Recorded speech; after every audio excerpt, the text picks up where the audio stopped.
आप सभी वैष्णव जन को श्री हरिवंशी श्री सद्गुरु देव भगवान की जय हो। महाराज श्री की कृपा से, उनके श्री चरणों के बल से, उनके श्री चरणों के आश्रय से हम बहुत ही सुंदर प्रसंग निवृत्त निकुंज में प्रिया प्रीतम की शोभा, श्यामा शाम की निकुंज की अंतरंग लीलाओं व सेवाओं का वर्णन महाभाव दीनमणि राधा बाबा जी के चरित्र के प्रथम खंड से। बहुत ही अद्भुत प्रसंग है। इसे हम गुरु कृपा से कथन और श्रवण करके, मनन और चिंतन करके अपने हृदय में, अपने आचरण में इन सूत्रों को गुरु कृपा से उतारने का प्रयास करेंगे।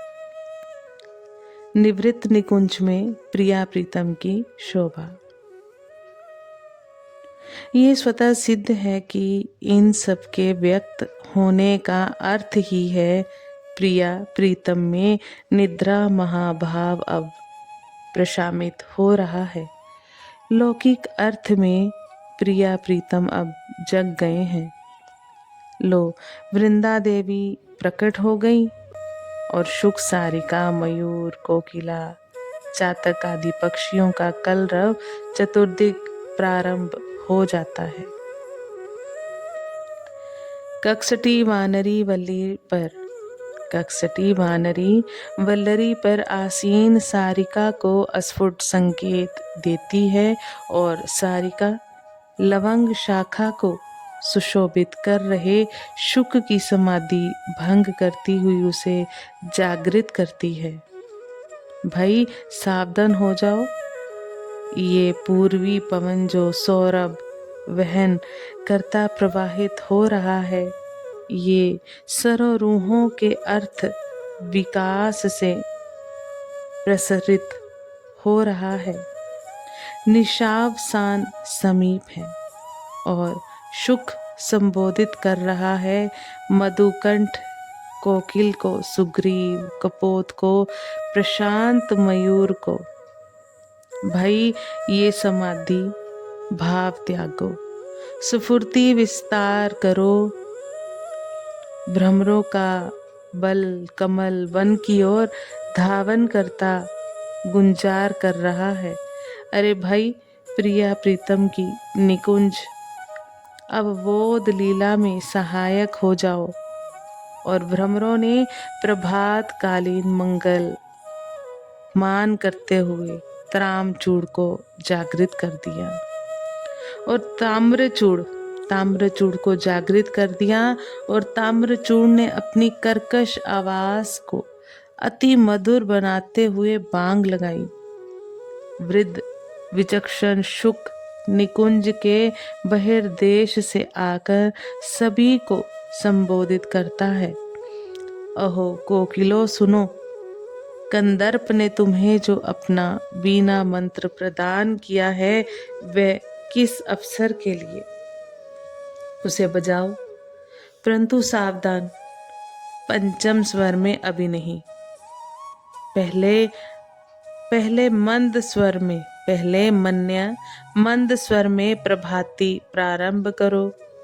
युगल दंपत्ति प्रिया प्रीतम के नील पीत युति श्री अंगों में अभी अभी मुझे एक मनोहर स्पंदन का दर्शन हुआ है और आहा, मेरे प्राणों में उद्वेलन हो उठा और मैं वहां से दौड़ता हुआ सभी को सूचना देने के उद्देश्य से आ रहा हूँ।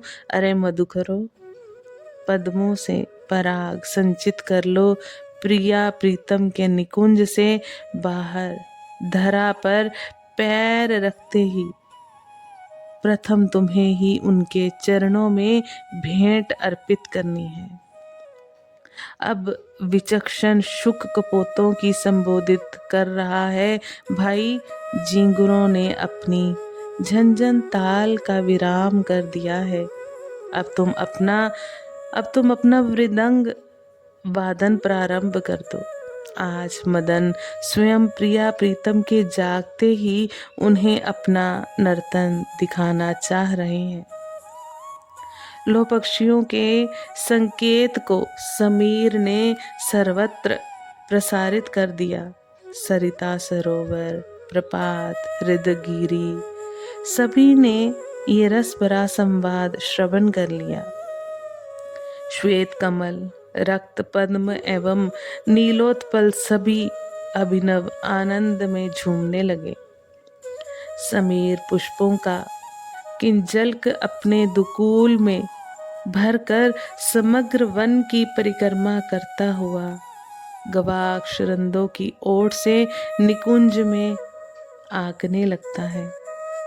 उसकी दृष्टि वहां स्थिर हो जाती है जहां गाढ़ालिंगन जनित सुख में डूबे हुए प्रिया प्रीतम पद्म पर्यंक में शय्यत है। समीर की इस चेष्टा को राधा किशोरी की प्रिय